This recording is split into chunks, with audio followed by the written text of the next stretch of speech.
আমাকে একজন বলতে যে হুজুর ওই যে আমেরিকার খমিনি সাহেব চলে গেল, অকো যাওয়া লাগবে, ওর যাওয়ার পরিণতি কেমন হবে? উনি তখন যাবে, তখন ওর অবস্থাটা কেমন হবে? আসতে তো বিশ্বময় মোড়লগিরি করতেছে। যতই মোড়লগিরি করো, আল্লাহর কাছে কোনো মোড়লই কোনো শক্তি চলবে না। ভাইজান, আমাদের সবাইকেই যাওয়া লাগবে, কিন্তু এই যাওয়াটা সাধারণভাবে যেন না হয়ে আমরা যেন মুসলমান হয়ে যাইতে পারি, এ কথাই বলতেছেন যে যাওয়ার জগৎটা তোমাদের ওয়ালা তামুতুন্না ইল্লা ওয়া আনতুম মুসলিমুন, তোমরা মুসলমান না হয়ে কেউ মরিও না। তাহলে আমরা রুহের জগতে আল্লাহকে রব বলে স্বীকার করে দুনিয়ার জগতে মুসলমানের ঘরে জন্ম নিয়েছি, আমরা মুসলমান হিসাবে যাবার চাই। কারা কারা মুসলমান হিসাবে দুনিয়া থেকে যাবার চান? আল্লাহকে একটু দুইটা হাত তুলে দেখান যারা যাবার চান মুসলমান হয়ে। যাওয়া তো লাগবেই, খামাকা হাত বেকা টেকা করেন না, টান টান করে তোলেন। আচ্ছা, হাত নামান। মাশাআল্লাহ। লাগবে না? যাওয়া লাগবে না? যাওয়া লাগবে না? যাওয়া তো লাগবেই। তো যাওয়া যখন লাগবে, মুসলমান হয়ে যাওয়ার গেলে কি করা লাগবে, এই বিষয়টাকে সামনে নিয়ে আমি আপনাদের সামনে একটা আয়াত তেলাওয়াত করেছি। আল্লাহ বলতেছেন, ইন্নামাল মুমিনুনা আল্লাযীনা ইযা যুকিরাল্লাহু ওয়াজিলাত কুলুবুহুম ওয়া ইযা তুলিয়াত আলাইহিম আয়াতুহু জাদাতুহুম ঈমানা ওয়া আলা রাব্বিহিম ইয়াতাওয়াক্কালুন। এটা কোন জায়গাটা আসলাম রে? একটা লোক আল্লাহু আকবার কয় না রে। আসলে আমি যখন 11 সালে হজ করবার গেছিলাম, তখন দেখি এক লোক, বুঝলেন, শয়তান পাথর বাড়তেছে এক ঠ্যাঙের উপর ভর দিয়া। যারা হজ করছে তারা জানে, ওই জামরাতে গিয়ে শয়তান পাথর মারা লাগে, একটা এরকম থম আছে, এই থম এরকম এরকম এক ঠ্যাঙের উপর পাথর গেল, হুম হুম করে পাথর মারতেছে, বুঝছেন? আমি বললাম, কে ভাই, এইরকম এক ঠ্যাঙের উপর এক পা তুলে তুই এত জোরে পাথর মারতেছিস, কারণ কি? বলে, হুজুর শয়তান তো জোরে মারা লাগবে, তাছাড়া তো লাগবে না। আমি কইলাম, এখানে শয়তান কোথায়? তুই একটা পাথর মারতেছিস একটা থমের ওপরে, এখানে শয়তান কোথায়? ওটা শয়তান নয়। আমি বললাম, না, ওটা তো শয়তান না, এটা একটা হুকুম, আর সেই হুকুম পালন করার জন্য এখানে পাথর মারা লাগে। আমি বললাম, ভাইজান, আমি একটা কথা শুনলাম। বলে, কি? যে আপনি নাকি হজ করার আগে রেজিস্ট্রি অফিসে গেছিলেন। তো ওই লোক আমাকে বলতেছে, আপনি কার কাছে শুনলেন? বললাম, ভাই, এটাও শুনলাম আপনি ছেলেকে 16 বিঘা জমি দিয়েছেন, মেয়েকে নাকি 1 বিঘা দিয়েছেন। হুজুর, এইটা আপনি কেমনে শুনলেন? আমি বললাম, পাগলা, ওই জায়গায় পাথর না মারে তুকি মার, কারণ শয়তানের তুই হলো বড় শয়তান, যে কোরআনের ফারাইজকে অস্বীকার করে নিজের ইচ্ছা মতো বন্টন করে, সে তো মানুষরূপী শয়তান হয়ে যায়। যারা মানুষরূপী শয়তান, তারা কোনোদিন আল্লাহু আকবার এই শব্দ উচ্চারণ করতে পারবে না, কারণ শয়তানকে তাড়ানোর সবচেয়ে বড় মূল মন্ত্র হলো তাকবীর দেওয়া। জোরে কোন কথা ঠিক কিনা? রব্বাকা ফাকাব্বির, রব্বাকা ফাকাব্বির। আল্লাহ নবীকে তাকবীর দেওয়ার কথা বলেছেন, নবীকেই তাকবীর দেওয়ার কথা আল্লাহ বলেছেন। আর নবীর উম্মত হয়ে কোরআন শরীফ তেলাওয়াত শোনেন, জবান খোলেন না, তার মানে কি? শয়তান ভিতরেই বসে আছে। তাকবীর কেমনে দেই? টুটি চাপে ধরছে আপনাকে শয়তান? কি মন খারাপ করতেছেন? উহুদের যুদ্ধে মুসলমানের পরাজয় হয়েছে, তারপরে আর কোন যুদ্ধে মুসলমান পরাজয় বরণ করেনি।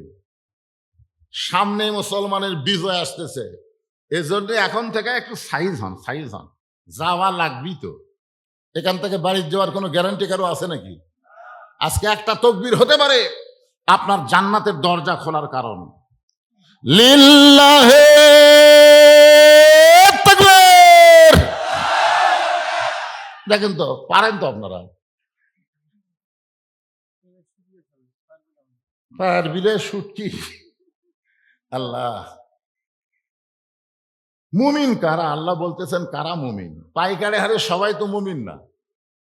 অনেক মানুষ নামাজ পড়াও মুমিন না, জানেন আপনি? নামাজ পড়তেছে কিন্তু ইমানদার না।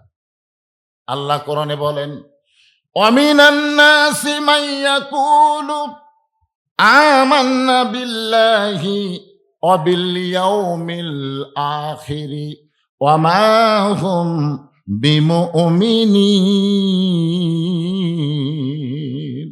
আল্লাহ বিশ্বাস করবে, শোনেন, আল্লাহ বিশ্বাস করবে, আখিরাতে বিশ্বাস করবে, এরপরও আল্লাহ বলতেছে তারা মুমিন নয়। তাহলে মুমিন যদি না হয় তাহলে তারা কি? মুমিন যদি না হয় তাহলে তারা হলো মুনাফিক। আপনারা বলেন তো, মুনাফিক জাহান্নামের উপরে থাকবে না নিচে থাকবে? নিম্ন স্তরে থাকবে। রাসূল বলেছেন কাফেরের উপরে থাকবে, উপর থেকে কাফেররা পেশাব পায়খানা করবি, আর নিচে থেকে মুনাফিকের ওই পেশাব পায়খানা খাবে। সাহাবেরা বলতে, হুজুর এই বদমাইশ মুনাফিক কোন দল থেকে বের হবে? আল্লাহ রাসূল বললেন, ইহুদির মধ্যে কোনো মুনাফিক নাই, খ্রিস্টানের মধ্যে কোনো মুনাফিক নাই, কাফেরের মধ্যে কোনো মুনাফিক নাই। মুনাফিকের আবাদ হবে মুসলমানের ভিতরে। বর্তমান আমাদের বাংলাদেশ গোটা পৃথিবীর ভিতরে মুনাফিকের সবচাইতে বড় দেশ। মুখের সাথে, কথার সাথে কাজের মিল নেই। খুব খেয়াল করবেন, আমরা মুসলমান হয়ে মারা যাব, কি কাজ করলে মুসলমান হয়ে মরবো, এই জন্য আল্লাহ বলতেছেন মুমিন কারা? পাইকারি হারে সবাই মুমিন না। মুমিনদের এক নম্বর বৈশিষ্ট্য হলো ইযা যুকিরাল্লাহু ওয়াজিলাত কুলুবুহুম। এই মুমিনেরা যখন আল্লাহর জিকির করবে তখন তাদের অন্তরের মধ্যে কম্পন সৃষ্টি হয়ে যাবে। আপনারা কি আমার কথা শুনতে পাচ্ছেন? এটা কোন জিকির? আজকে তো বাংলাদেশ জাকির পার্টি আছে, জাকির পার্টি। এখানে আল্লাহ কি বলতেছেন? ইজা যুকিরাল্লাহ ওয়াজিলাত কুলুবুহুম। কুলুবুহুম বুঝেন অন্তর সমূহ। তো এখানে আমাদের বাংলাদেশে আপনাকে এই আত্রা এলাকাতে আছে কিনা? তো আমাদের বগুড়াত খুব আছে। আমার দয়াল বাবার দরবারেতে কেউ ফিরে না খালি হাতে। এরকম একটা পার্টি আছে, নাম হলো জাকির পার্টি। জোরে কোন কি পার্টি? হ্যাঁ, আপনার বলেন তো, এখানে জিকিরের কথা বলা হচ্ছে, এই জিকির কিন্তু এই জাকির পার্টির জিকির না। ইজা যুকিরাল্লাহু ওয়াজিলাত কুলুবুহুম, এই জিকিরটা হলো ইন্না নাহনু নাযালনা যিকরা ওয়া ইন্না লাহু লাহাফিজুন। এই জিকিরটার নাম হলো আল্লাহর কোরআন। আপনার বলেন তো, এই কোরআন নাজিল করেছে কে? আল্লাহ কি বলতেছেন? ইন্না নাহনু নাযালনা যিকরা, আমি এইটা জিকির হিসাবে নাজিল করেছি, ওয়া ইন্না লাহু লাহাফিজুন, আর এইটা সংরক্ষণ করার দায়িত্ব কার? জোরে বলেন না ভাই, সংরক্ষণ করার দায়িত্ব কার? সংরক্ষণ করার দায়িত্ব আল্লাহ। কিভাবে? কি সমস্যা কি হচ্ছে আপনাদের? আমরা কোরআনের মাহফিলে এসেছি, আল্লাহর কোরআন থেকে জানার দরকার, ঠিক কিনা বলেন? আজকে আমাদের বাংলাদেশের করুণ অবস্থা। যে দেশের শতকরা, আমি কমই কই, আসলে কেউ কয় 94, কেউ কয় 96, শতকরা 96% মুসলমান। সেই দেশে প্রাইমারির উন্নয়নের জন্য কোনোদিন মাহফিল করা লাগলো না, যে আমার গ্রামের প্রাইমারি বন্ধ হয়ে যাচ্ছে, এই প্রাইমারির উন্নয়নের জন্য মাহফিল করব। বাংলাদেশের কোনো প্রাইমারির উন্নয়নের জন্য মাহফিল করা লাগে না, শতকরা 90% মুসলমানের দেশে। কিন্তু শতকরা 90% মুসলমানের দেশে কোরআনের মাহফিলের উন্নয়ন কল্পে মাহফিল করা লাগে। জোরে কোন কথা ঠিক কিনা? এটার কারণ কি? আপনারা মনে করতেছেন মুসলমান হয়ে এমনি এমনি মরবেন? এতই সোজা? সেই জন্য একটু মনোযোগ দিয়ে শুনতে হবে। আল্লাহর রাসূল বললেন, ইন্নাল জান্নাতা তুশতাকু ইলা খামসাতি নাফারিন, নিশ্চয় 5টা দলের জন্য আল্লাহর জান্নাত আশা করে আছে। তার মধ্যে 1 নম্বর দল হলো তালিয়াল কোরআন, যারা কোরআনের দল। কিসের দল? এখানে তালিয়াল কোরআন শব্দের অর্থ ব্যাখ্যা করা হয়েছে। শুধু কোরআন পড়লে হবে না, কোরআন শুধু বুঝতে হবে না, কোরআন মোতাবেক চলতে হবে। দরকার হলে কোরআন বিজয়ের আন্দোলনের কর্মী হওয়া লাগবে। যারা কোরআন পড়বে, কোরআন বুঝবে, কোরআন মোতাবেক চলবে, কোরআন বিজয়ের আন্দোলন করবে, তাদেরকে পাওয়ার জন্য আল্লাহর জান্নাত আশা করে থাকবে। তারা জান্নাতে যাওয়ার আশা করবে না, বরং তাদেরকে জান্নাত পাওয়ার জন্য আশা করবে। কি বুঝতেছেন? সেই কোরআনের মাহফিল আইছেন, খালি চুপ করে শুনবেন আর রমজান মাসে পড়ে কোরআন খতম দিবেন, প্রতি অক্ষরে 10 টাকা করে নেকি পাবেন, আল্লাহ আপনাকে জান্নাত দিবে, এই বিশ্বাস নিয়ে থাকলে হবে না ভাই। আপনাকে এটা হলো সুটি গাছা বাজার। এক লোক 2 মণ আলু নিয়ে বসে আছে, একজন যায় বলতেছে ভাই কতটুকু আছে? বলে 2 মণই আছে। বলে আমারও তো 2 মণই দরকার। আলুওয়ালা বলতেছে আলহামদুলিল্লাহ, আমার আর 2 কেজি 3 কেজি করে বেচা লাগলো না, ধরো 2 মণ ধরে নাও। খরিদ্দার বলতেছে না ভাই ওজন করে দেন। আলুওয়ালা বলতেছে ভাই ওজন করা লাগবে না, বাড়ির আলু, কম হবে না। খরিদ্দার বলতেছে ওজন করে দিলে তোমার অসুবিধা কি? ওজন করা হয়েছে 2 মণ 2 সের। তো বলতেছে আপনি না কইলেন 2 মণ 2 সের যে বেশি হলো। আলুওয়ালা বলতেছে 2 সের তোমার এমনি দিলাম, এটার দাম দেওয়া লাগবে না, তুমি খালি 2 মণের দাম দাও, 2 সের ফ্রি নাও। ও তখন ব্যাগের মধ্যে 2 সের তুলে বলতেছে আজকের মতো 2 সের নিয়েই গেলাম, আজকের মতো 2 সেরই নিলাম, 2 মণের দরকার নাই। আপনারা বলেন তো আলুওয়ালা আলু দিবি না পিটন দিবি? কে রে পাগল, তোর এই 2 সেরের সম্পর্ক হলো 2 মণের সাথে। 2 মণ যদি না নিস 2 সের ফাও পাবি না। আজকে কোরআন তেলাওয়াত করে প্রতি অক্ষরে খালি 10টা নেকির ধান্দা করতেছেন আর কোরআন মোতাবেক চলার চিন্তা করতেছেন না, এরাও কোনোদিন এই 10টা নেকি পাবে না যতক্ষণ পর্যন্ত 2 মণ আলুর মতন আল্লাহর কোরআনকে বাস্তব গ্রহণ না করবে। জোরে কোন কথা ঠিক কিনা? কোরআনকে গ্রহণ করা লাগবে। এই কোরআন গ্রহণ করলে, মেয়ে মানুষ আছে নাকি সাইডে? মহিলার আছে? কত চিল্লাচিল্লি করতেছে?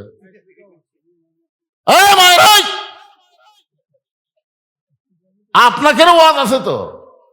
আমি ছুটি গেছে, এবার নতুন আসি নাই।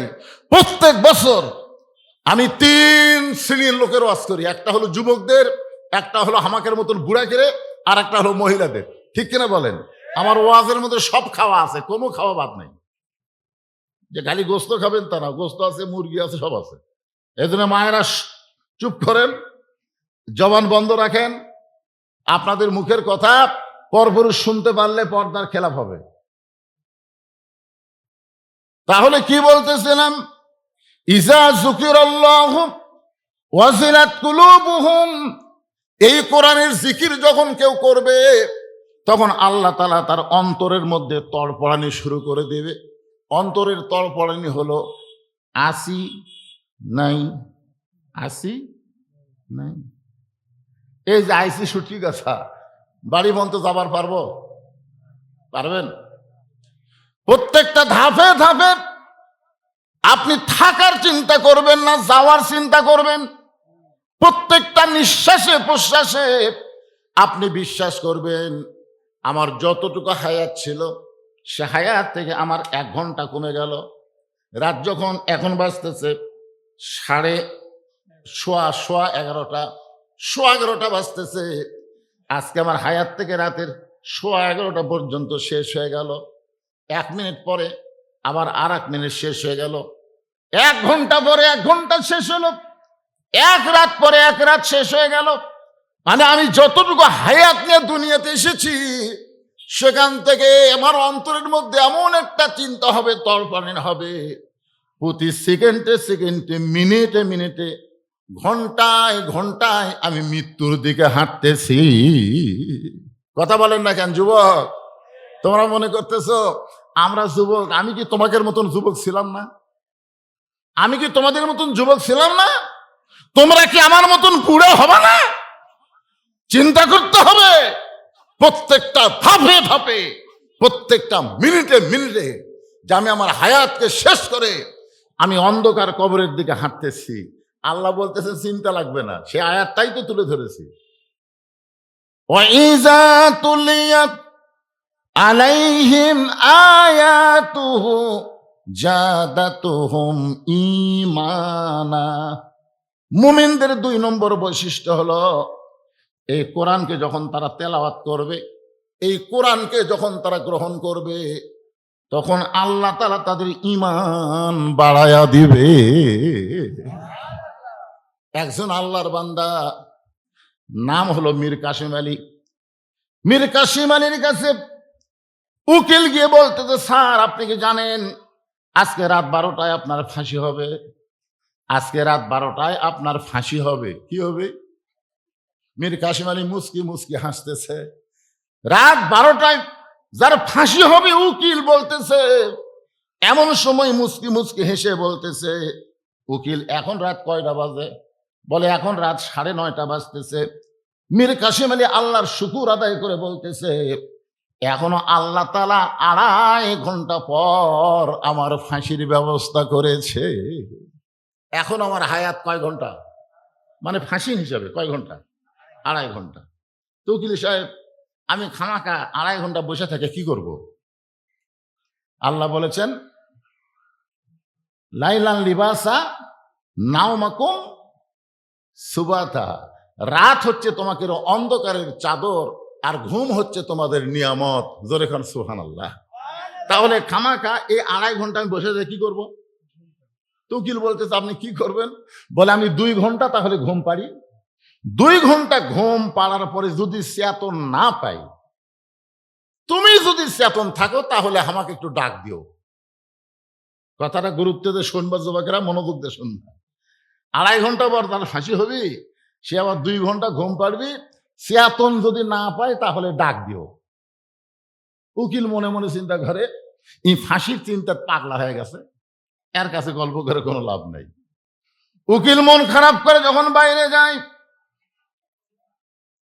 যেই 2 ঘন্টা পার হয়েছে উকিল চিন্তা করতেছে লোকটার 2.5 ঘন্টা পর ফাঁসি হবে, তার তো 2 ঘন্টা চলে গেল, আর মাত্র 8 ঘন্টা আছে, দেখি তো লোকটা কি করে। উকিল ফাঁসির কন্ডম সেলের মধ্যে ঢুকে দেখে মীর কাসেম আলী নাক ডাকা ঘুম পাড়তিছে। কি রে, এটা কি সাধারণ ঘুম? উকিল ঘড়ির দিকে তাকা দেখে 8 ঘন্টা পরে যে মানুষের ফাঁসির মঞ্চ প্রস্তুত হয়ে গেছে, 8 ঘন্টা পরে তাকে ফাঁসি দেওয়া হবে, আর এই নাক দেখা ঘুম পাড়তেছি মানুষ কেন? 5 হোকাইছে সঙ্গে সঙ্গে মীর কাসেম আলী চেতন পায়, বলে ভাইজান আমার কি ফাঁসির সময় হয়েছে? বলে না স্যার, এখনো 8 ঘন্টা দেরি আছে। কয় আলহামদুলিল্লাহ। এখনো 8 ঘন্টা দেরি আছে, কয় আলহামদুলিল্লাহ। ওযু করে 2 রাকাত নামাজ পড়ে কোরআনের সূরা মূল আর মুজাম্মিল তেলাওয়াত করে ফাঁসির কন্ডম সেলের মধ্যে সবচাইতে ভালো যে পাঞ্জাবিটা ছিল ওই পাঞ্জাবিটা পরার পরে চিরুনি দিয়ে মাথার চুল হাঁচড়া বলতেছে, দেখো তো উকিল আমাকে কেমন লাগতেছে, দেখো তো উকিল আমাকে কেমন লাগতেছে। উকিল কান্দার বলে, স্যার এখন আপনাকে ফাঁসির মঞ্চে যেতে হবে, আপনার ফাঁসি হবে, আর আপনি এমন করে পাঞ্জাবি পরে চুল হাঁচড়া আপনি কোথায় যাবেন? আপনি কি শ্বশুর বাড়ি যাবেন নাকি? আপনার ভিতরে যাওয়ার কোনো টেনশন নাই। মীর কাসেম আলী বলে, উকিল রে ফাঁসি হবে আমার, আর তুমি কাঁদতেছো। আমার ঈমান বলতেছে, আমার ঈমান এতটুকু আল্লাহ বাড়ায় দিছে, আমার ঈমান বলতেছে ফাঁসির মাধ্যমে আল্লাহ তাআলা আমার জন্য 8টা জান্নাতের দরজা খুলে দিবে। কি মনে করতেছেন ভাইজান? ওয়াইজা তুলিয়াত আলাইহিম আয়াতুহু জাদাতুহুম ঈমানান।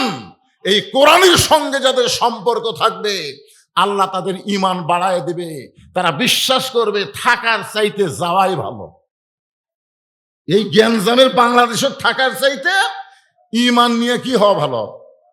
আপনারা আমার কথাটা গুরুত্ব দিয়ে শুনতেছেন না? কি থাকা ভালো না যাওয়া ভালো? আমাকে একদিন কয়েক বছর আগে যখন হাসিনা ছিল, যখন ছিল তখন আমাকে এক ছেলে এসে বলতে, হুজুর আপনি কি জানেন যে সাইদি হুজুরের ফাঁসি হবে? আমাকে বলতেছে। আমি বললাম, ভাই ফাঁসি তো হবে না রে, ফাঁসির রায় দিছিল, সেটা থেকে আবার যাবজ্জীবন হচ্ছে, মানে মরা পর্যন্ত জেলখানায় থাকা লাগবে। না হুজুর, রায় পাল্টে যাচ্ছে, আপনি জানেন? আমি বললাম, রায় আবার পাল্টিচ্ছে? জানেন না, শাহবাগে সব আন্দোলন করতেছে সাইদি হুজুরের ফাঁসির জন্য, আপনি শোনেন না? আমার মনে হয় যত ওয়াজ করেন হুজুর ফাঁসি আটকাবার পারবেন না। এই কথা শুনে আমার মনটাই খুবই কষ্ট লাগলো।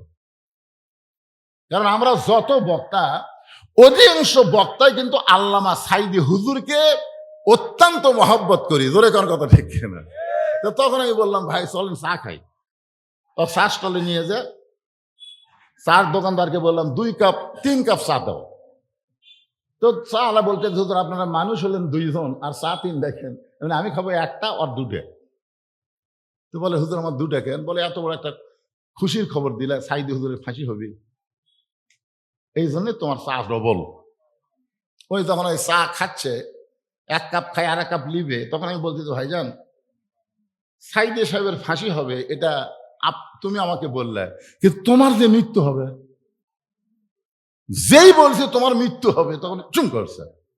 তখন চুম করলে কেন? হুজুর আমার তো সাইদির ফাঁসির চিন্তা করতে করতে আমার নিজের মরার কথাই তো খেয়াল নেই। বললাম, পাগলা, তোমরা যারা অন্যর ফাঁসির চিন্তা করো যে অমুকের ফাঁসি হবে, অমুকের ফাঁসি হবে, অমুকের ফাঁসি হবে, কিন্তু তুমি বলো তো ফাঁসির কিন্তু একটা সময় আছে। যে মীর কাসেম আলীর গল্প করলাম, রাত 12টায় সময় ফাঁসি হবে, কিন্তু যারা মরবি তাদের কোনো সময় আছে? তখন ওই চা খাচ্ছে আর বলতেছে, হুজুর যারা মৃত্যুবরণ করবে এর কোনো সময় নাই, ফাঁসির তো তারিখ আছে, মরার তো তারিখ নাই। এমন ফাঁসি যখন হবে তখন রবীন্দ্রসঙ্গীত কয়ে ফাঁসির দড়ি কে গলাত নেবে কত? তখন না হুজুর, ফাঁসি যখন হবে তখন কলমা পড়বে, তখন তওবা করবে, তখন জিকির আজকার করবে। তাহলে ফাঁসি কার্যকর করার সময় কলেমার জিকির করতে করতে তার ফাঁসি কার্যকর হবে। আর যারা মরে যাবে তারা কলমা বলার গ্যারান্টি কার আছে? তখন হুজুর মরার সময় কলমা বলার তো গ্যারান্টি নেই। এখন বলতো কোনটা ভালো? তখন ওই স্যার না খেয়ে বলতে, হুজুর আপনার কথা মতো তো ফাঁসি ভালো। আহা, 50 বছর যিনি কোরআনের হক তাফসীর করলেন, গোটা বাংলাদেশ নয় গোটা পৃথিবীর মানুষকে কোরআনের হক কথা যিনি শোনালেন, তাকে 13 বছর জেলখানায় বন্দি করে রেখে তাকে হত্যা করা হলো। এরপর অনেকের মনে নানা রকম প্রশ্ন জাগতে পারে, আজকে একটু মনোযোগ দিয়ে শোনেন। ওয়াইজা তুলিয়াত আলাইহিম আয়াতুহু জাদাতুহুম ঈমানান। মুমিনদের 2 নম্বর বৈশিষ্ট্য হলো এই কোরআন যখন যারা তেলাওয়াত করবে তখন এই কোরআনের কারণে তাদের ঈমান বেড়ে যাবে। এখন আপনাদের কাছে আমার প্রশ্ন হলো, তেলাওয়াত মানে কি? 5টা দলের জন্য আল্লাহর জান্নাত আশা করে আছে, হাদিস থেকে বলতেছি। তার মধ্যে 1 নম্বর দল হলো তালিয়াল কোরআন। এখন আপনাদের কাছে আমার প্রশ্ন হলো, যেই কোরআন তেলাওয়াত করলে জাদাতুহুম ঈমানান, ঈমান বেড়ে যাবে, শুধুমাত্র কোরআন তেলাওয়াত করা না, কোরআন পড়তে হবে, কোরআন বুঝতে হবে, কোরআন বিজয়ের আন্দোলনের কর্মী হওয়া লাগবে। আমরা বাংলাদেশ আল্লাহর কোরআনের বিজয় কথা কয় না, বিজয়। যদি কোরআনের বিজয় হয় প্রাইমারি বন্ধ হবে। এই 90% মুসলমানের দেশে প্রত্যেকটা প্রাইমারিকে হাফিজি মাদ্রাসা হিসাবে সরকার স্বীকৃতি দিবে। কারণ খায়রুকুম মান তাআল্লামাল কোরআন ওয়া আল্লামা। ওই ব্যক্তির চাইতে দামি কোনো ব্যক্তি নাই যেই ব্যক্তি অপরকে কোরআনের শিক্ষা দেয়। আপনারা বলেন তো, মুসলমান হিসাবে আল্লাহর কোরআন শিক্ষা করা সুন্নত না নফল? এবারে কোরআন দিকে একটু তাকায় বলেন তো, সত্যি কথাটা বলেন, মুসলমান হিসাবে আল্লাহর কোরআন শিক্ষা করা সুন্নত না ফরজ? আরো জোরে, এটা কি ফরজ? ফরজে কিফায়া না ফরজ আইন? ফরজে কিফায়া বুঝুন না? জানাজার নামাজ কি ফরজে কিফায়া, আর 5 ওয়াক্ত নামাজ ফরজ আইন। 5 ওয়াক্ত নামাজ আদায় করা যেরকম ফরজ আইন, আল্লাহর কোরআন শিক্ষা করা মুসলমানের জন্য তেমনই ফরজ আইন। আজকে যদি আল্লাহর কোরআনকে শিক্ষা করা ফরজ আইন হিসাবে মুসলমান মেনে নিত, তাহলে শিশু বাচ্চাকে, মাসুম বাচ্চাকে আগডম বাগডম ঘোড়াডম সাজে ঢাকঢোলক ঝাঁঝর বাজে এই মিথ্যা শিক্ষা দেওয়ার জন্য প্রাইমারির দিকে কোনোদিন নিয়ে যাইতো না। জোরে কোন কথা ঠিক কিনা?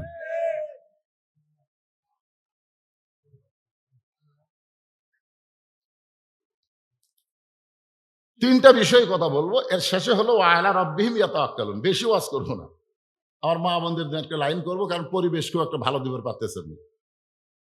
এখন কি বুঝতেছেন? আল্লাহর কোরআন যারা এসেছেন সবার জন্য শিক্ষা করা। যারা বলতেছেন না আল্লাহ, তারা কি বিশ্বাস করতেছেন না? বিশ্বাস যদি করেন তাহলে সবাই বলেন মুসলমানের জন্য কোরআন শিক্ষা করা ফরজে। ফরজ আইন তরক করলে কি গুনাহ হয়? তো কবিরা গুনাহ করবেন আপনারা। সবাইকে আল্লাহর কোরআন শিক্ষা গ্রহণ করতে হবে। শুধু শিখলে হবে না, বুঝতে হবে। বুঝ মোতাবেক আমল করা লাগবে। বুঝ মোতাবেক যখন আমল করবে তখন কেমন হবে? ওমর ফারুক অর্ধজাহানের খলিফা চোরের মতন মদিনার অলি গলি ঘুরতেছেন। হঠাৎ হযরত ওমর রাস্তা দিয়ে যাওয়ার সময় দেখে ঘরের মধ্যে মা আর মেয়ের মধ্যে তর্ক হচ্ছে। মা আর মেয়ের মধ্যে তর্ক হচ্ছে। মা বলতেছে সকালবেলা দুধ বেচা লাগবে, এই দুধের মধ্যে পানি দাও, 3 সের দুধ 1 সের পানি দিয়ে 4 সের বানাও। এটা কে বলতেছে? মায়ে বলতেছে। আর মেয়ে বলতেছে মা দুধের মধ্যে পানি দেওয়া জায়েজ না। ফতুয়া মারতেছে, ফতুয়া। কারণ হযরত ওমর আল্লাহর কোরআন দিয়ে রাষ্ট্র চালায়। কোরআন দিয়ে যখন রাষ্ট্র চলবে তখন ভেজাল কোন জিনিস আর সেই দেশে চলে। সত্যি কথা ভাইজান, 2011 সালে মদিনায় যায় জয়তুনের তেলের দোকানে ঢুকে আমি খালি বলছি আসল জয়তুনের তেল আছে, আসল। আমি তো আর জানি না, মনে করছি বাংলাদেশের মতোই। আমি বলছি আসল জয়তুনের তেল আছে। যেই বলছি আসল, তখন দোকানের মালিক কর্মচারীকে বলতেছে মামনু কুল্লু হারাম, মামনু কুল্লু হারাম। এই কথা বলা মাত্রই কর্মচারী এসে আমাকে মারলো ধাক্কা। আমি ধাক্কা খেয়ে দোকান থেকে বাইরে আসলাম। কে? আমার দোষ কোথায়? খালি বলছি আসল জয়তুনের তেল আছে, আর আমাকে মামনু কুল্লু হারাম করে ধাক্কা দিল। বাহির থেকে আমার এক বাংলাদেশি সৌদি আরবি কাজ করে, তাকে বললাম কে রে ভাই, আমার এটি দোষ কোন জায়গায়? আপনি মারাত্মক দোষ করছেন, কারণ যেখানে নকলই নাই সেটা আসল চাচ্ছেন কেন? আপনি যখনই বলছেন আসল জয়তুনের তেল আছে, তখন দোকানদার মনে করছে আপনি ভেজাল দেশের লোক। আর ভেজাল দেশের লোক কোন এলাকা থাকলে ওই জায়গাতে আল্লাহর গজব আসতে পারে। আপনাকে আল্লাহর গজব মনে করে বের করে দিয়েছে। আমি তখন বললাম মাওলানা, তুই যদি একটা গজব হোস তাহলে সাধারণ মানুষ কি? আমাদের বাংলাদেশে আসল পাওয়া যায় না, ভেজাল বাংলাদেশ। জোরে কোন কথা ঠিক কিনা? তেল পাওয়া যাবে পাম্পত, এখন তেল পাচ্ছে গুদামত। মোটর সাইকেলে তেল এরি থেকে লেই, আরেকটি লেই, আরেকটি লেই, নিয়ে এসে বাড়িতে এসে আবার বোতল তুলে ওটা আবার সাপ্লাই করে। শুধুমাত্র মানুষের আইন যখন চালু হবে তখন মানুষের কলিজার মধ্যে আল্লাহর কোনো জিকির থাকবে না, ভয় থাকবে না। ওয়ালা রাব্বিহিম ইয়াতাওয়াক্কালুন, যেটা মুমিনদের 3 নম্বর বৈশিষ্ট্য বুঝাইতে গিয়ে বলতেছি। এখন মেয়েটা বলতেছে মা, ওমর ফারুক আল্লাহর কোরআন দিয়ে রাষ্ট্র চালায়, আল্লাহর কোরআন দিয়ে যখন রাষ্ট্র চলবে তখন ভেজাল দেওয়া যাবে না। মা বলতেছে 3 কেজি দুধের মধ্যে 3 লিটার দুধের মধ্যে 1 লিটার দুধ দে। দুধ যদি আমরা দেই, ওমর তো আর দেখতে পাবে না, দুধের রং তো সাদা ঠিকই থাকবে। মেয়েটা বলতেছে মা, আল্লাহর কোরআনের সঙ্গে সম্পর্ক রাখতে গিয়া আমার ঈমান আমাকে এতটুকু পর্যন্ত বুঝাইছে, ওমর যদি দেখবার না পারে দুধের মধ্যে পানি দিলে আমার আল্লাহ দেখতে পায়। সঙ্গে সঙ্গে হযরত ওমর এক দৌড়ে বাড়িতে আইছে। বাড়িতে আইসা তার বিবিকে ডাক দেয়, আব্দুল্লাহর মা। কে রে আব্দুল্লাহর মা? ওমর ফারুকের বউটা যখন দরজা খুলে দেয়, ওমর ফারুক বিবির কপালে চুমা দিয়ে বলতেছে, বহুদিন হলে তোমার বেটার বউ খুঁজতেছিলাম, আজকে আল্লাহ তাআলা ভাগ্যে মিলাইয়া দিছে। সুবহানাল্লাহ। ওমর ফারুকের বউ কয়, কি আপনি রাতের বেলা মানুষের দুঃখ কষ্ট দেখার জন্য ঘুরে বেড়ান, আপনি বেটার বউ খোঁজেন? আপনারা বলেন তো, আমরা বর্তমানে ছেলের বাপেরা বউ কিভাবে খুঁজি? এক মুরব্বী আমাকে বলতে, হুজুর এ পর্যন্ত 20-22টা দেখলাম, পছন্দ হলো না। আমি বললাম, এই বুড়া বয়সে আবার বিয়ে করবে? না হুজুর, আমি কে করবো, আমার ছেলেরে করাবো। তো আপনার ছেলের আপনি বিয়ে করাবেন, আপনি কিভাবে? এই দেখতেছি হুজুর, সমানে দেখতেছি, লাড়া ছাড়া দেখতেছি, জানেন লাড়া ছাড়া বলেন, দেখি তো মা হাতটা, দেখি তো মা, দেখি তো মা মাথার চুলটা, দেখি তো মা, দেখি তো মা একটু হাঁটো তো মা। এই যে লাড়াফাড়া করতে করতে মিন শারিল ওয়াসওয়াসিল খান্নাস, ওই বুড়ে এখন শয়তান হয়ে গেছে, ওর মন চাচ্ছে আরো লাড়ি, আরো লাড়ি। কারণ বেটা বিয়ে করালে তো আর লাড়া যাবি না, বেটা বিয়ে করবার যায় লাড়িয়া ছেড়া, এই শালা বুড়া নিজেই লুচ্চা হয়ে গেছে। ধরে কেন কি কথা কর না কেন, লুচ্চা লুচ্চা। যিনি বিয়ে করবেন সেই ছেলে ছাড়া বিয়ার আগে বেটার জন্য যা, বাপের জন্য তাই। জোরে কোন কথা ঠিক, বিয়ার আগে বেটার জন্য যা, বাপের জন্য চাই না। হ্যাঁ, ওর ঘরে কি হবে, বেটার বউ পাচ্ছে কিভাবে? ওমর ফারুকের স্ত্রী চোখের পানি বের করে বলেন, আমির আল মুমিনিন, আমি এতদিন জানতাম আপনি মানুষের দুঃখ কষ্ট দেখার জন্য করেন, কিন্তু আজকে বেটার বউ কেমনে খুঁজে পাইলেন? ওমর ফারুক বলে, বিবি রে, কেউ না দেখলো আল্লাহ দেখে, এই বিশ্বাস যার কলিজার মধ্যে থাকে, এমন একটা মেয়ে যদি কারো ছেলের বউ হয়, সে শুধু বউ হবে না, বৌমা হিসাবে আল্লাহ কবুল করে নিবে। একটু মনোযোগ দিয়ে শুনবেন। এই কোরআনকে যখন আমরা গ্রহণ করব, তখন আল্লাহর প্রতি কেমন তাওয়াক্কুল, কেমন বিশ্বাস আমাদের হবে, কেমন বিশ্বাস হবে। রোম সম্রাট কাইসার এরকম কোরআনওয়ালা একজনকে নিয়ে যায় তার রাজ দরবারে বলতেছে, একটু খেয়াল করবেন, 5টা দলের জন্য আল্লাহর জান্নাত আশা করে আছে। তার মধ্যে 1 নম্বর হলো তালিয়াল কোরআন। তাকে বলতেছে, রে মুসলমান, আমরা হলাম খ্রিস্টান, মুসলমান আমাদের সবচাইতে বড় শত্রু। আল্লাহ রাসূল বলেছেন, মুসলমানের সবচাইতে বড় দুশমনের নাম হলো ইহুদি। সবাই মুসলমানের শত্রু।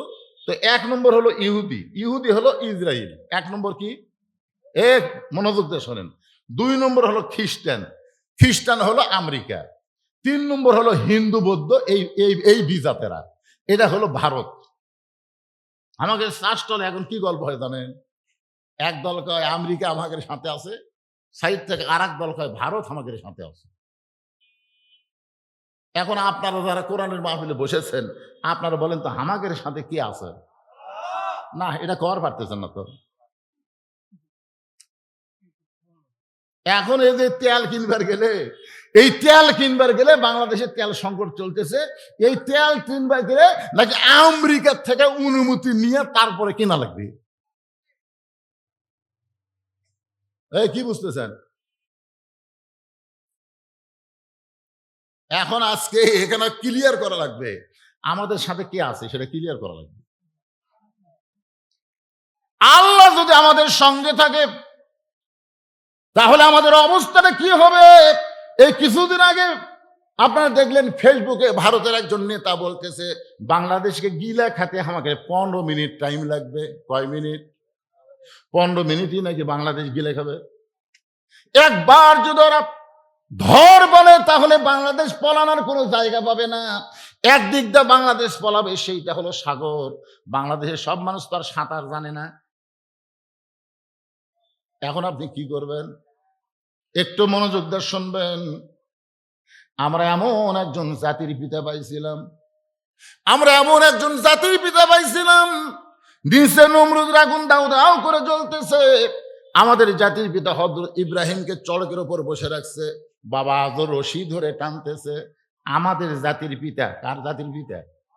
স্বীকার করেন, মিল্লাতা আবিকুম ইব্রাহিম হুয়া সাম্মাকুমুল মুসলিমিন। বাবা রশি ধরে টানতেছে, নিচে নমরুদের চুলা দাউ দাউ করে জ্বলতেছে। মনে করেন ভারত হলো নমরুদের চুলা, আর আমরা হলাম ইব্রাহিমের সন্তান, আর সরকার হলো আজর টানতিছে। আমেরিকার দিকে যাবেন না ভারতের দিকে যাবেন? আমরা হলাম বনিয়াল ইব্রাহিমের সন্তান। আমরা কার সন্তান? কথা বলেন না কেন ভাইজান? এখন মনে করেন আমেরিকা আর ভারত এটা হলো আগুনের চুলে টানতিছে। এমন সময় জিবরাইল এসে বলতেছে, ওগো আল্লাহ নবী ইব্রাহিম, আপনি যদি চান, মুসলমান তোমরা যদি চাও আল্লাহ সবকিছু করতে পারে। এই জন্য আল্লাহ বলেছেন, আস্তাইনু বিস-সাবরি ওয়াস-সালাহ, যদি আমার কাছে কিছু পাবার চাও ধৈর্য আর নামাজের মাধ্যমে চাও। চাওয়ার একটা সিস্টেম আছে। ওগো আল্লাহ নবী ইব্রাহিম, আপনি যদি চান, আল্লাহ আমাকে 600 পাখা দিয়েছে, এই 600 পাখার মধ্যে একটা পাখার বাতাস দিব, আগুনের চুলা সাগরের মধ্যে গিয়া নিভা যাবে। আগুনের চুলা সাগরের মধ্যে গিয়া নিভা যাবে। এই দেখেন, এর থেকে তুই যা।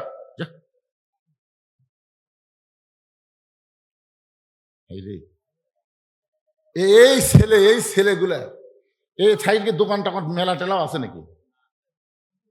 এইদিকে চিল্লি করতেছে এই বাচ্চাগুলা। আপনি আজকে চোখ বন্ধ করে দেখেন কার বেটা, খালি চোখ বন্ধ করে দেখেন এই বেটাগুলা কার, যার বাচ্চারা এরকম ঘুরতেছে কোরআনের মাহফিল বাদ দিয়ে। আপনি জান্নাত যাবার পারবেন না, কাগজ কলম আইনা লেখালেন পারবেন না। কারণ আল্লাহ কোরআনে বলেছেন, কু আনফুসাকুম ওয়া আহলিকুম নারা, জাহান্নামের আগুন থেকে বাঁচতে গেলে তুমি একলা বাঁচলে হবে না, তোমার আহাল পরিবার নিয়ে বাঁচা লাগবে। জোরে কোন কত ঠিক? নবী নিজের মেয়ের দিকে তাকায়, নবী বিশ্ব নবী। আর আপনার মেয়ে কি করতেছে, আপনার ছেলে কি করতেছে? আয়াতটা নাজিল হওয়ার পরে আল্লাহ নবী বাড়ির মধ্যে গিয়া দেখেন 9 বছরের ফাতেমা হাতের মধ্যে ছুরি দিয়া মুসকে হাসতেছে। আল্লাহ নবী ঘরের মধ্যে না ঢুকে মনটা ভার করে ঘর থেকে বাহিরে আসলেন। ফাতেমা চমকে গেল, যে বাবা আমাকে সব চাইতে বেশি আদর করে, সর্বসাকুল্যে নবীর মেয়ে হলো 4টা। ধরে বলেন কয়টা? নবী কিন্তু সবাইকে মেয়ে হিসাবে দেখতেন না। একদিন সাহাবীদের সামনে, অনেক পরের ঘটনা সেইটা, হাসান হোসেন 2 ভাই নবীর 2 উরাতের উপরে বসে আছেন, আর আল্লাহ নবী সাহাবীদের সামনে বলতেছেন, আল্লাহ আমাকে 3টা মেয়ে দান করেছেন। আমার বড় মেয়ের নাম হলো জয়নাব, আমার মেজো মেয়ের নাম হলো রোকেয়া, আমার ছোট মেয়ের নাম হলো কুলসুমা। এই 3টা মেয়ের নাম বলার পরে নবী বলতেছেন, সাহাবীরা রে, আল্লাহ আমাকে 3টা মেয়ে দান করেছে।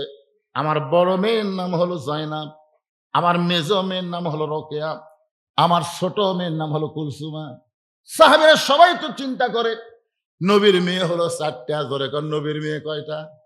কিন্তু নবী 3টা মেয়ের নাম কয়, আর একটা মেয়ের নাম কয় না। আল্লাহ কোরআনে বলেছেন, আমার নবী যখন কথা বলবে তখন নবীর মুখের উপর কেউ কথা বলতে পারবে না। 3বার যখন 3টা মেয়ের নাম বলেছে, এমন সময় হাসান হোসাইন এরা 2 ভাই নবীর কোল থেকে উঠে বলতেছ, ভাই আমরা আর থাকবো না, আমাদের মা গরিব বলে না আমাদের মেয়ের কথা নাম বলতে ভুলে গেছে, আমরা 2 জন যাই। এই বলে হাসান হোসেন যখন যাবার চাইছে, আল্লাহ নবী 2 ভাইকে বুকের মধ্যে নিয়ে বলতেছে, হাসান হোসেন রে, জয়নাব আমার মেয়ে, কুলসুম আমার মেয়ে, রুকি আমার মেয়ে, আর তোদের মা ফাতেমা আমারও মা। ধরে খান সুবহানাল্লাহ। সাহাবীরা বললেন, ইয়া রাসূলুল্লাহ, হুজুর একই মায়ের পেট থেকে 4টা মেয়ে হয়েছে। মায়ের নাম হলো খাদিজাতুল কুবরা। একই মায়ের পেট থেকে কয়টা মেয়ে হয়েছে? 4টা মেয়ে হয়েছে। মায়ের নাম হলো খাদিজাতুল কুবরা। আপনি 3টাকে মেয়ে স্বীকার করলেন, আর একটাকে আপনি হাসান হোসেনের মাকে নিজের মা বলে স্বীকার করেন। এই যে আপনি মা বললেন, এইটা কেন বলেন? আমাদের কি আপনি একটু বলবেন না? আল্লাহ রাসূল বললেন, তাহলে শোনো। শুনতে যখন চাও, তাইফের ময়দান থেকে রক্তমাখা শরীর নিয়ে আমি যখন মক্কা এসেছিলাম, তোমরা জানো যেই বছর তাইফে আমি পাথরের আঘাতে আঘাতপ্রাপ্ত হইলাম, ওই বছরই আমার 2জন দরদের মানুষ দুনিয়া থেকে বিদায় নিয়েছে। আমার একজন দরদের মানুষ হলো আমার চাচা আবু তালেব, আর কিছুদিন পরে আমার দরদের বিবি খাদিজা দুনিয়া থেকে বিদায় নিয়েছে। আমার মক্কায় তেমন আদর সোহাগ দরদ করার মতন কেউ ছিল না। এরপরেও রক্তমাখা শরীর নিয়ে আমি যখন মক্কায় চলে আসলাম, আসার পরে আমি নবী যখন ঘরের ভিতরে বসা, এমন সময় আমার 3টা মেয়ে একসঙ্গে আমার কাছে এসে বলল, বাবা আপনি তাইফে না গেলেও পারতেন। বাবা আপনি তো জানেন তাইফবাসী ভালো না, আপনি কেন তাইফে গেলেন? এত পাথর আপনাকে মারলো, গোটা দেহ রক্তাক্ত হয়ে গেল, এই কষ্ট আপনি কেমনে সহ্য করবেন বাবা? আল্লাহ রাসূল বলে, সাহাবীরা রে, আমার 3টা মেয়ের মতন কথা বলে যখন ঘর থেকে বাইরে যায়, এমন সময় দেখি আমার ছোট মেয়ে ফাতেমা ঘরের মধ্যে ঢুকে দরজা বন্ধ করে দেয়। আমি রাসূল চমকে গিয়ে বললাম, ফাতেমা কি জন্য দরজা বন্ধ করলি? ফাতেমা বলতেছেন, বাবা আমি জন্মের পরেই আমি শুনতে পেয়েছি আপনি যখন মায়ের পেটে ছিলেন তখন আপনার বাবাকে আল্লাহ দুনিয়া থেকে নিয়ে গেছে। যখন আপনার বয়স মাত্র 6 বছর, তখন আপনার মাও পর্যন্ত দুনিয়া থেকে বিদায় হয়ে গেছে। যেই চাচা আপনাকে লালন পালন করলো, সেই চাচা কিছুদিন আগে দুনিয়া থেকে বিদায় নিল। আমার যেই মা মক্কার সবচাইতে ধনবতী, আপনার মতন গরিব রাখালকে বিয়ে করে আশ্রয় দিল, আমার মা কয়েকদিন আগে দুনিয়া থেকে চলে গেল। আপনি নিজের জন্য না, আপনি শুধুমাত্র আল্লাহর কলেমার দাওয়াত দিবার জন্য তাইফে গেলেন। ইব্রাহিম নবীর জন্য আল্লাহ যদি নমরুদের চুলা শান্তির বাগান বানাবার পারে, মুসা নবীর জন্য আল্লাহ যদি সাগরকে রাস্তা বানাবার পারে, তাহলে আমার বাবার জন্য আল্লাহ তাইফের পাথর কেন তুলা বানাবার পারলো না? ও বাবা, আপনার দেহ থেকে রক্ত ঝরলো, কেন আল্লাহ রক্ত ঝরাইলো? রাসূল বলে, সাহাবীরা রে, এই কথা বলার পরে ফাতেমার ঘরের মধ্যে থাকলো না। ঘরের বাইরে গিয়া উঠানে উনানের উপরে পানি গরম করতেছে, জয়তুনের তেল গরম করতেছে। কিছুক্ষণ পরে ঘরের মধ্যে সে দরজা বন্ধ করে দিয়া আমার মাথাখানা উরাতের উপরে নিয়ে আমার শরীর থেকে পাঞ্জাবি খুলে কাপড় খুলে যত জায়গায় তায়েফবাসী পাথর মারছে, প্রত্যেকটা জায়গায় ওই গরম পানির মধ্যে নরম কাপড় চুবড়াইয়া চুবড়াইয়া আমার গোটা দেহ পরিষ্কার করে ওই ফাতেমার নরম আঙ্গুলের মধ্যে জয়তুনের গরম তেল নিয়ে যখন ক্ষতস্থানে মালিশ করে দেয়, কখন আমি যখন ঘুমায় গেছি, ওই ঘুমের ঘোর আমি স্বপ্নে দেখি আমার মা আমেনা আমার সামনে দাঁড়ায় আছে। এত বছর পর বলো রে সাহাবা, মাকে পাইলে, এত বছর পরে মাকে পাইলে সন্তানের কেমন হয়? আমি যে নবী ছিলাম এই কথাটা আমার মনে নাই। আমি স্বপ্নকে বাস্তব বিশ্বাস করি। আমার মা আমিনার হাতটা ধরে যখন বলেছে, মা আইসেন যখন আর আপনাকে যাইতে দেব না, এমন সময় ফাতেমা আমার কপালে চুমা খায়। ফাতেমার চোখের পানি আমার চোখের মধ্যে যখন ঢুকে যায়, আমি নবী চেতন পেয়ে বলে, ফাতেমা তুই কি জন্য এমন করে কান্দিস মা? ফাতেমা বলে, বাবা আমি কাঁদতেছি না, বরং আপনি আমারে কান্দাইতেছেন। আপনি দেখেন বাবা, স্বপ্নে মা বলে আমার হাতটা চাইপা ধরছেন, এখন পর্যন্ত আপনি হাতটা ছাড়েন নাই। রাসূল বলে, ফাতেমা রে, স্বপ্নে মা বলে যদি তোর হাতটা চাইবা ধরি, তাহলে তুই শুনে নে, তুই শুধু আমার মেয়ে না, তোর ভেতরে লুকিয়ে আছে আমার মা আমিনা। নবীর 4টা মেয়ের মধ্যে নবী ফাতেমারে মায়ের মতন ভালোবাসতেন। মাত্র 9 বছরের ফাতেমা হাতের মধ্যে চুরি দিয়ে মুসকে মুসকে হাসতেছে। আমাদের মতন বাবা হলে ঘরের মধ্যে ঢুকে বলতাম, মা দেখে তোরে কেমন লাগতেছে। কিন্তু নবী ঘরের মধ্যে না ঢুকে নবী বারান্দায় আসলেন। ফাতেমা চমকে গেল, বাবা কেন ঘরে ঢুকছে, ঢুকলো না।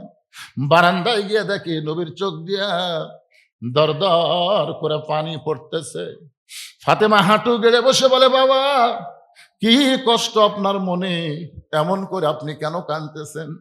রাসূল বলে, ফাতেমা বাল তুসিরুনাল হায়াতাদ দুনিয়া ওয়াল আখিরাতু খায়রুন ওয়া আবকা। ফাতেমা, এই দুনিয়াতে যারা সাজবে আখিরাতের সাজ আল্লাহ কমায় দিবে। এর বেশি আমার নবী বলে নাই। এই কথা বলার মাত্র ফাতেমা হাতের চুড়ি খুলে মাটির ফাইলা দেয়। নবী আমার দৌড়ে গিয়ে চুড়ি দুইটা খুলে জামার পকেটের মধ্যে ঢুকাই। ফাতেমা বলে, বাবা যেই চুড়ি হাতে দেওয়ার কারণে আপনি মন খারাপ করে বারান্দায় দাঁড়ায় কাঁদলেন, আজকে সেই চুড়ি কেন জামার পকেটের মধ্যে ঢুকাই দিলেন? রাসূল বলে, ফাতেমা রে, শুধু চুরি নয় মা, একদিন তোর নাকে নাকফুল পরানো হবে, একদিন তোর কানে কানের দুল পরানো হবে, একদিন তোর গলায় মালা পরানো হবে। ফাতিমা বললেন, বাবা সেই দিন কবে? রাসূল বললেন, যেদিন তোমার বিবাহ হবে। ফাতেমা, মেয়েরা কেবলমাত্র এক ব্যক্তির জন্য সাজতে পারবে, ওই ব্যক্তি হলো তার স্বামী। স্বামী ছাড়া অন্য কারো জন্য মেয়েরা সাজতে পারবে না। আমার মায়েরা যারা পর্দার অন্তর আছে, মা আমি শুনেছি আত্মায় রানীনগরের মেয়েরা নাকি মাথার চুল বেচা খায়।